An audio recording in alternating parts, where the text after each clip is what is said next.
इन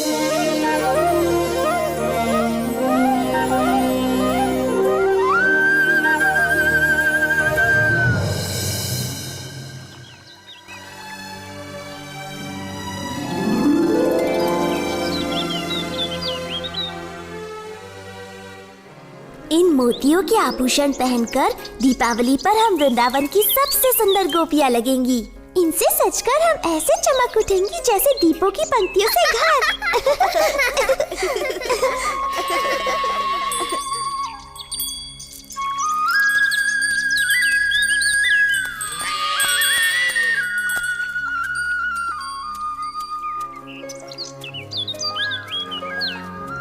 तुमने देखा ये लड़कियां मुझे किस प्रकार अनदेखा कर रही हैं बलराम? तुम्हारे सुंदर रूप के चकाचौंध में अंधी है मेरे भाई, तभी अनदेखा कर रही हैं। वो तो है ही, पर मेरे विचार से वो नहीं चाहती मैं उनके मोतियों के आभूषण देखूं जो वो दीपावली के लिए बना रही हैं। चलो देखते हैं क्या ये हमारे साथ अपने आभूषण बांटने को तैयार है।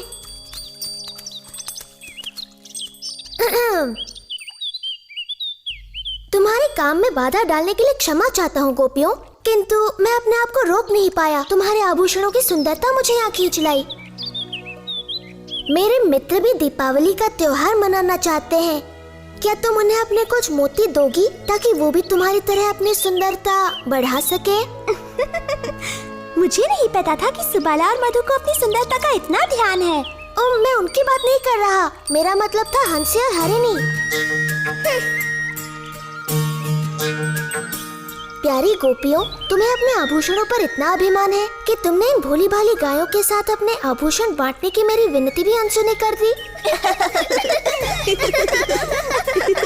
तुम बड़े अच्छे हो कृष्णा, पर ये मोती केवल राजा रानियों के लिए हैं। तो तुमने सिर्फ 2 गायों के लिए ही क्यों मांगा? अपनी सारी गायों के लिए मांगना चाहिए था ना। मुझे तुम्हारे सारे मोती नहीं चाहिए ललिता, बस मेरी 2 सबसे प्रिय गायों के सींगों को सजाने के लिए थोड़े से। माफ कर दो कृष्णा, पर मेरे पास तुम्हारी गायों को देने के लिए एक भी मोती नहीं है। ठीक है, रहने दो, इनके लिए मैं मोती ढूंढ लूंगा।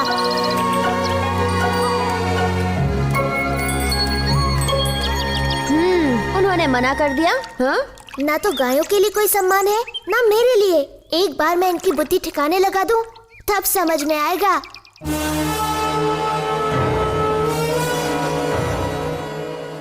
सभी असुर इस प्रयास में प्राणों से हाथ धो बैठे। तुम्हें क्यों लगता है कि तुम मेरे काल को मारने में सफल हो पाओगे? क्योंकि मैं हूँ केशी और मेरे पैरों तले धरती कांप उठती है।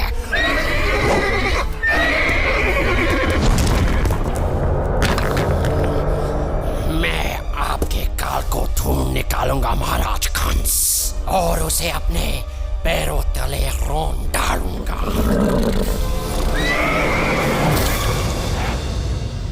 मोतियों का वृक्ष? मोतियों का कोई वृक्ष नहीं होता कृष्ण। विश्वास करो मैया, यदि तुम मुझे मोती दोगी तो उन्हें बोकर मैं इतने मोती उगाऊंगा कि हम अपनी सारी गायों को दीपावली पर मोतियों से सजाएंगे। ओ मेरे नन्हे कृष्ण, मोती फलों की तरह नहीं उगते, वो बनते हैं सुदूर समंदर की सीपियों में। प्यारी मैया, मुझे थोड़े से मोती दे दो ना। वचन देता हूँ 3 दिनों में वो उगाएंगे और तुम्हारे पास पहले से कहीं अधिक मोती होंगे। मैं तुम्हें कभी भी ना नहीं कह सकती मेरे दुलारे कृष्णा। मेरी प्यारी मैया, धन्यवाद।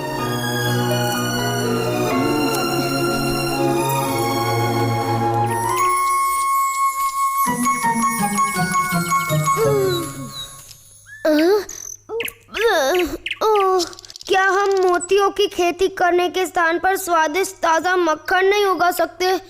मूर्खों की तरह बात न करो मधु, मक्खन पेड़ पर नहीं लगता, तुम्हारे पेट पर लगता है। तुमने समाचार सुना रहा था, वृंदावन में सभी एक नए किसान की चर्चा कर रहे हैं। अच्छा, वो जो मोतियों की खेती कर रहा है। तुम मेरे कंगन बोकर मेरे लिए नए कंगन उगा दो ना कृष्ण। एक बार मेरे खेत में मोतियों की फसल आ जाने दो, फिर देखते हैं कि कौन किस पर हंसता है। कृष्णा, क्या हम लड्डुओं की भी खेती कर सकते हैं? नहीं मधु, पर तुम्हारे विचार से एक योजना सूझी है। तुम्हारे और सुबाला के लिए एक काम है।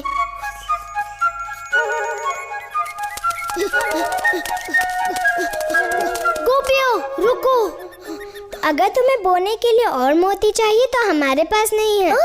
हमारे पास सुंदर से मोती है, लेकिन कृष्णा ने पूछा है क्या तुम हमें थोड़ा सा दूध दे सकती हो? ओह, खेत में काम करके इन्हें प्यास लगाई होगी। नहीं, ऐसा नहीं है। दूध तो उसे अपना खेत सींचने के लिए चाहिए। क्षमा करना, किंतु ये दूध इस कार्य के लिए उपयुक्त नहीं। विशाखा ठीक कहती है, कृष्ण के पवित्र मोतियों के लिए इससे काम नहीं बनेगा। तुम्हें चाहिए नागफनी का दूध।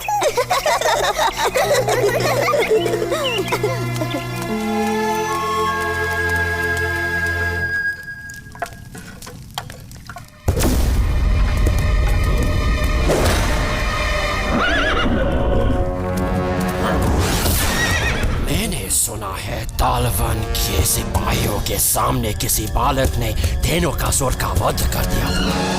क्या ये सत्य है? वो दिखने में कैसा था? उसके बालों में मोर पंख लगा हुआ था, वो पीली पहने में था और वो बांसुरी बजाता था।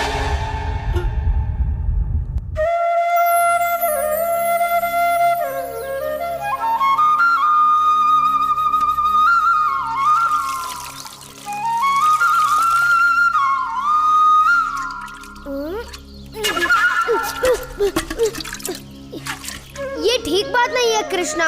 दूध मोतियों के साथ मनुष्यों को भी बढ़ने में सहायता करता है। जितनी इच्छा उतना दूध पी लेना मधु। बस एक बार तुम जैसे गोल मटोल मोती उग जाए। कृष्णा देखो, मोती अंकुरित होने लगे। मोती अंकुरित होने लगे।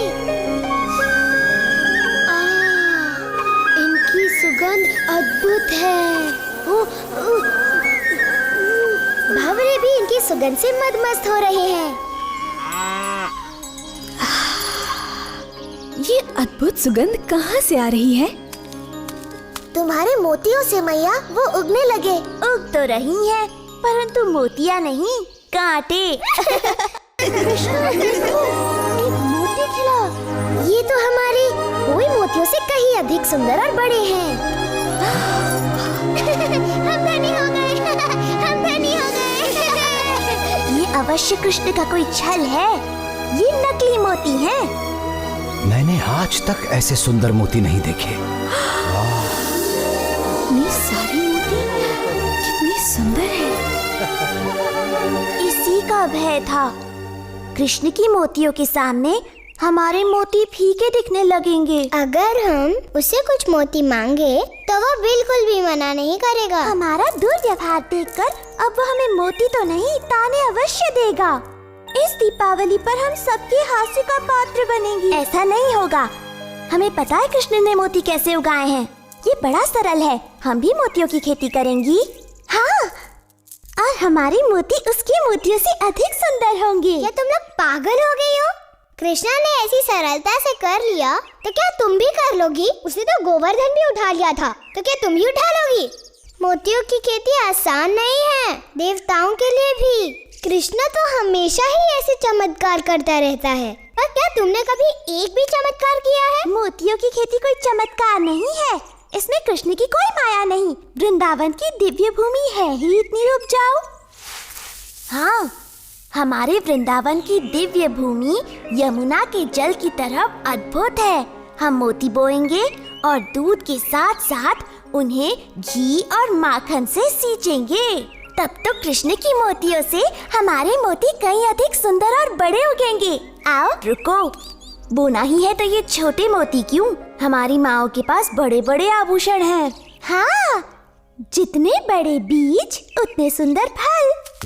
विशाखा, राधा, ओह, सच में माँ, तुम्हें इनसे 10 गुना मोती वापस मिलेंगे। घबराओ मत मैया, हमें अच्छी तरह पता है हम क्या कर रहे हैं।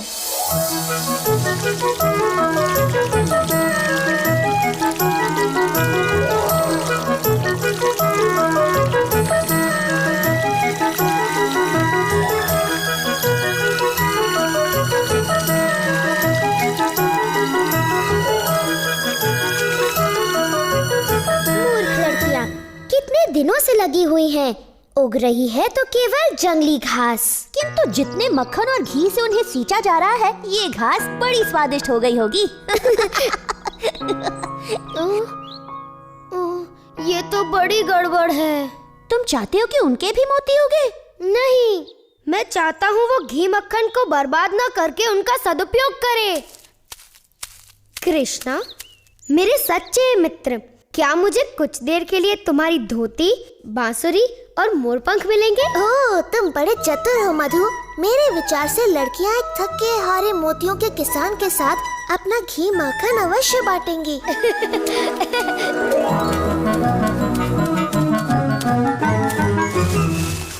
कौन है?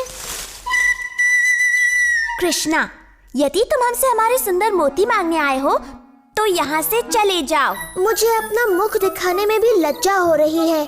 तुम तो मुझसे कहीं अधिक अच्छी तरह से मोतियों की खेती कर रही हो। यदि तुम थोड़ा सा घी और माखन मुझे दे दो तो मैं अपने मोती कम से कम तुम्हारे मोतियों के आधे आकार के तो कर सकूं। अब जबकि तुम अपना घमंड फुलाकर हमारे पास आए हो, हम थोड़ा सा माखन तुम्हारे साथ बांट सकती हैं। धन्यवाद, धन्यवाद। हाँ, गोपियों, इधर आओ। तुमने देखा हमारे मोतियों के ये पौधे कृष्ण के मोतियों से अलग हैं। ललिता सच कहती है, हमारे खेतों में तो कुछ भी नहीं उगा, सिर्फ कांटों वाले पौधे उगे हैं। ये बात किसी को पता न चलने पाए, विशेष तौर पर माताओं को।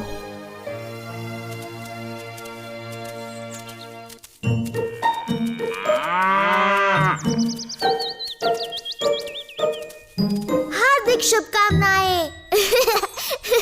सुना तुम्हारे खेत में फसल लहलहा उठी है। अच्छा, तुम्हें किसने बताया? एक नन्ही चिड़िया ने, जिसके पैर में एक कांटा चुभ गया था।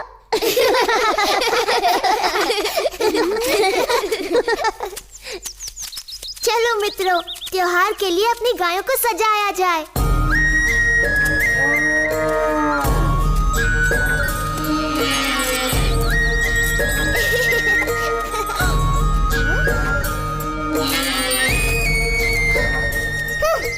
माताओं को जब पता चलेगा कि हमने उनके सारे मोती खो दिए तो वो बड़ी क्रोधित होंगी। मैंने तो पहले ही कहा था, पर तुमने मेरी बात ही नहीं सुनी। ये सब कृष्णा ने किया। मैं समझी नहीं विशाखा। वो झाड़ियों में छुपा था, याद है? उसी ने अपने साथियों के साथ मिलकर हमारे पौधे उखाड़कर उनके जगह कटीले पौधे लगा दिए होंगे। इस बार उसने उत्पात की सीमा लांघ दी है। मैं मैया यशोदा को बताऊंगी। क्या बताओगी राधा? कि कृष्णा ने इतने सुंदर सुंदर मोती उगाए कि उससे सुंदर मोती उगाने के लिए तुमने अपनी माँ के मोती भी खो दिए। ललिता ठीक कहती है, कृष्ण ने हमें छला हो या हमने स्वयं को छला हो, हमारी परिस्थिति वही है। हमारे पास एक भी मोती नहीं है। यदि हमारी माताओं को पता चला तो वे हमें कभी क्षमा नहीं करेंगी। परंतु वृंदावन में मोती मिलना इतना सरल नहीं है। हम कहाँ से लाएंगे? हमारे पास और कोई चारा नहीं। हमें कृष्ण से पूछना चाहिए कि क्या वो अपने कुछ मोती हमें बेचेगा।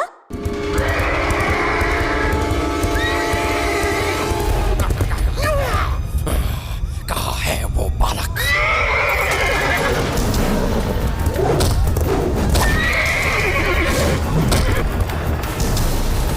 कहाँ है वो पीली धोती वाला बालक जिसके पास बांसुरी और मोर पंख भी है? मैं उसका सर्वनाश कर दूंगा।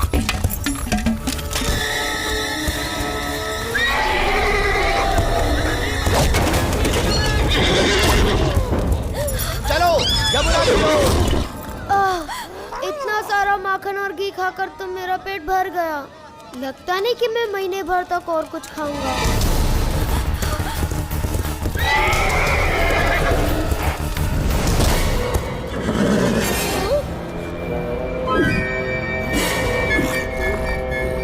आखिर मैंने तुम्हें ढूंढ निकाला कंस के काल। मैं काल नहीं, मधुमंगल हूँ। नहीं, तू कंस का काल कैसे बनेगा? क्योंकि मेरे पैरों से कुचले जाने के बाद तुझे कुछ करने का मौका ही नहीं मिलेगा।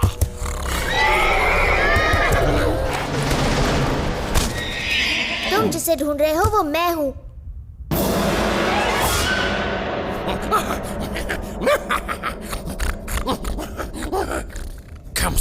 उस लड़के में थोड़ा बहुत मांस तो था। तुझे तो मैं बाएं पैर से ही मार दूंगा बच्चे। इससे डरो मत। केशी बिल्कुल हमारे खेलने वाले काठी के घोड़ों जैसा है। अब देखेगा तो कि मैं कितना खतरनाक हूँ और क्या कर सकता हूँ।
कृष्णा। मैंने इसे मारा? पूरी तरह तो नहीं मेरे मित्र, परंतु भेष बदलकर वीरता पूर्वक इसे मुझ तक तो तुम ही लाए। मैं अब कभी भी तुम्हारा रूप नहीं धरूंगा कृष्णा, चाहे जितना भी घी माखन मुझे खाने को मिले। बहुत सही कहा मधु, ये राय दुरुस्त है।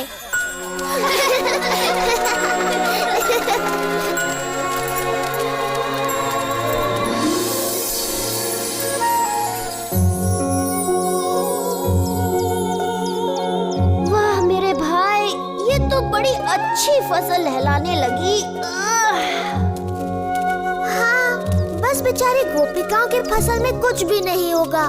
लगता है उनके सारे मोती कीड़े खा गए। हमने सुना है कि कृष्ण अतिरिक्त मोती बेच रहा है सुबाला, हमें भी कुछ खरीदने की इच्छा है। परंतु मोती के बदले तुम दोगे क्या राधा? दूध मक्खन तो यहाँ नहीं चलेंगे। एक बात बताओ, तुम वही गोपियाँ हो ना जिन्होंने मेरी गायों के लिए मोती और मेरी मोतियों की खेती के लिए थोड़ा सा दूध देने से मना कर दिया था? मैं अपने सारे मोती यमुना में फेंक सकता हूँ, परंतु तुम्हें एक भी नहीं देने वाला। हम स्वर्ण से मूल्य चुकाएंगी। तुम्हारे घरों का सारा धन और तुम्हारे घर का मूल्य भी जोड़ दो, तब भी मेरे एक मोती का मूल्य नहीं चुका पाओगी। तुम हमेशा हमारे साथ ऐसा क्यों करते हो कृष्णा? कृपा करो कृष्ण, हम अपनी माताओं के लिए तुम्हारे मोतियों के मूल्य से अधिक चुकाने को तैयार हैं। तुम्हारी माताएं? अच्छा, तब बात अलग है। तुम तो जानती ही हो, माताओं का नाम सुनकर मैं पिघल जाता हूँ, है ना मित्रों? हाँ, कृष्णा को मैया से बड़ा प्रेम है। हाँ, बिल्कुल। तुम्हारी माताओं को मेरे सबसे सुंदर मोती मिलेंगे। धन्यवाद कृष्णा। धन्यवाद कृष्णा, तुम बड़े दयालु हो। वो तो मैं हूँ ही, पर धन्यवाद मेरा नहीं, अपनी प्यारी माताओं का करो।